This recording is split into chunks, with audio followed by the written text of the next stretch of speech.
From the moment we walked into the restaurant, I knew something was wrong. It wasn't the quiet music or the polished floors or the way the host barely glanced at my children before leading us to the table. It was the way my sister-in-law's smile tightened when she saw us, like she had been hoping we wouldn't come at all. This dinner was supposed to be a celebration, a simple family night after months of everyone being too busy to sit in the same room. And yet I felt like we had just wandered into a place where we didn't belong. My kids did what they always did when they were nervous. They stayed close to me, whispering questions about the menu, tracing the patterns on the cloth napkins, trying to behave in a way that would make the night easier for everyone. I kept reminding myself that this was family, that no matter how expensive the food or how fancy the setting, no one had the right to make us feel like an inconvenience. Still, I caught the glances from across the table, the subtle clearing of throats when my daughter giggled too loudly, the way my sister-in-law leaned over to my brother and murmured something with her eyes fixed on us. Halfway through ordering, she excused herself and came back with that rehearsed politeness people use when they are about to say something cruel. She didn't raise her voice, didn't make a scene, just stood beside me, and explained that this place was a bit too high class for children, that other diners might be uncomfortable, that maybe it would be better if we tried somewhere more casual next time. It was all wrapped in concern, but the message was sharp and unmistakable. We were being asked to leave, not because my kids had done anything wrong, but because their presence disrupted the image she wanted to project.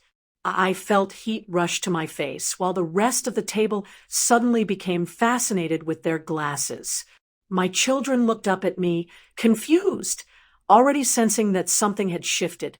I wanted to argue, to list all the ways they had behaved better than half the adults in the room, but the silence around us was heavier than any confrontation.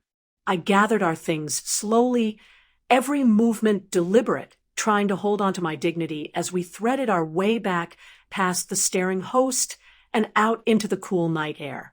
In the parking lot, my son asked if the restaurant really was too good for us.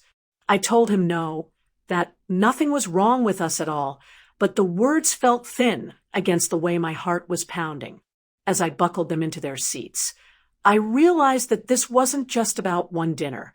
It was about the quiet permission I had been giving people to decide our worth.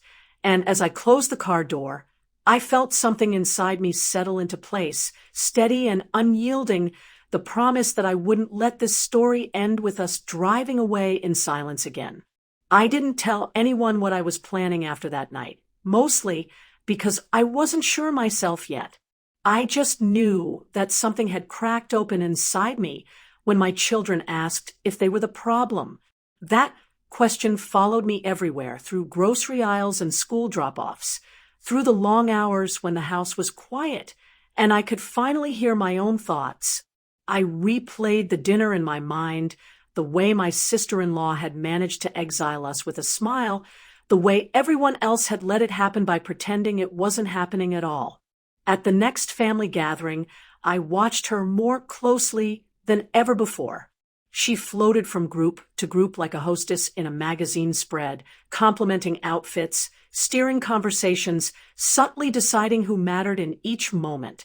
When my kids approached with their drawings, she accepted them with 2 fingers and set them aside, as if they were napkins, never really looking. I noticed how she bragged about the restaurant she visited, how she spoke about standards and atmosphere, as if these were moral virtues instead of preferences. The pattern was impossible to unsee once I knew what I was looking for. What hurt most was my brother.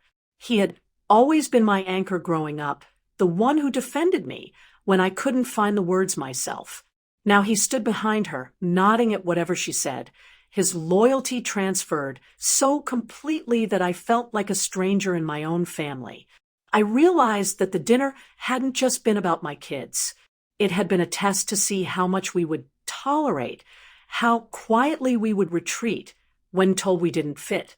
The idea that had started as a flicker began to grow into something with weight and shape. I started researching places around town, not the trendy spots she loved, but venues that balanced elegance with warmth, spaces that didn't flinch at the sound of laughter. I read reviews that mentioned families by name, that described servers who knelt down to talk to children instead of pretending they were invisible. Each place I bookmarked felt like a tiny act of rebellion. I imagined inviting everyone back together, not to prove a point, but to change the setting in which we were allowed to exist. I pictured my kids sitting tall instead of shrinking into their chairs, ordering what they wanted without apology, being seen instead of managed. I didn't share any of this because I was afraid of the look I might get, the one that says you're being dramatic when you're just trying to protect something precious. Weeks passed, and I waited for the right moment, the one that would feel organic instead of forced. It came in the form of a message from my sister-in-law announcing another dinner, another carefully chosen location, with a dress code implied between the lines. I stared at the invite for a long time, then closed it without responding.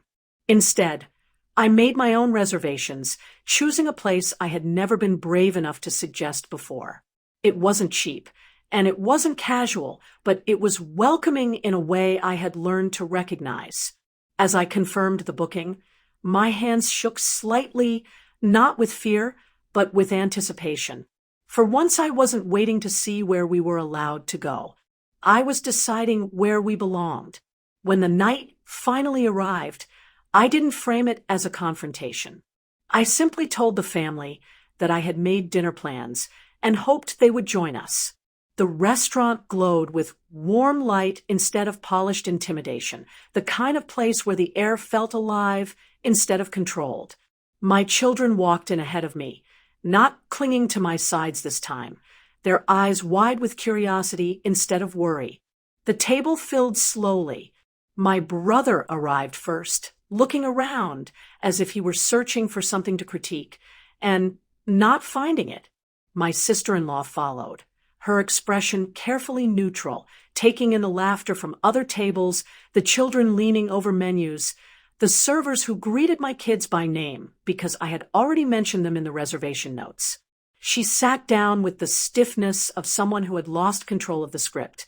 Throughout the meal, I watched my children blossom. They asked questions, tried new food, told stories without whispering. No one asked us to lower our voices or reminded us about standards. The room held us exactly as we were. Halfway through, I noticed my sister-in-law scanning the room, not for faults, but for approval that never came. The elegance she valued so highly had nothing to cling to here. When dessert arrived, my brother leaned over and told me quietly how nice it was to see the kids so happy. I nodded, not trusting myself to say anything that might fracture the moment. Across the table, my sister-in-law forced a smile, the kind that doesn't reach the eyes, and I understood that she finally felt what we had felt that night in the parking lot, the unsettling realization of not being the one who decides who belongs. As we left, my daughter slipped her hand into mine and said she liked this place because nobody made her feel small. That was the only closure I needed. I didn't reclaim our seat at a high-class table. I built a new one where our family could no longer be asked to leave.